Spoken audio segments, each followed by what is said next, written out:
Cherche. Une simple odeur et Jarko se lance immédiatement sur la piste de la personne disparue. Très bien. Très bien. Impossible de le freiner, ce Malinois de 7 ans est rompu à l'exercice. Jarko s'entraîne 4 heures par jour et son atout principal, c'est son flair. Il est là. Venez monsieur, venez monsieur. Je lui ai demandé de s'imprégner d'une odeur de référence. Il a mémorisé cette odeur, il a discriminé, c'est-à-dire il s'est concentré sur cette odeur et a fait le tracé que la personne a fait ce matin depuis sa disparition, quoi. Donc, contrairement au chien d'avalanche où il recherche une odeur humaine, lui il recherche une odeur précise, une odeur de référence. Donc on peut partir sur un vêtement, une paire de clés, un morceau de cuir, voilà.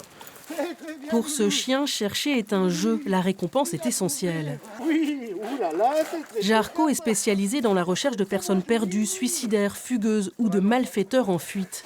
Avec son maître de chien, Alexis Tancré, ils accumulent les succès. Une mission récente, c'est une petite fille de 3 ans qui a été retrouvée à 22 heures à 400 mètres de son domicile, qui a échappé à la vigilance de la famille et qui s'était retrouvée dans une usine désaffectée. Et grâce au chien, on a pu retrouver cette petite fille. C'était un moment vraiment fort.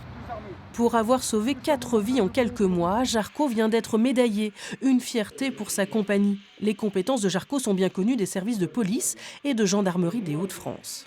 Imaginez quelqu'un qui se perd dans la forêt, on ne l'aurait pas retrouvé. Ou alors il aurait fallu mettre 100 ou 150 hommes à faire des battues sur une forêt qui fait 5000 hectares. Le chien le retrouve beaucoup plus vite. Dans moins de 2 ans, Jarko prendra sa retraite et restera avec son maître. En attendant, tous les deux ont encore bien des missions à remplir et des vies à sauver. très bien.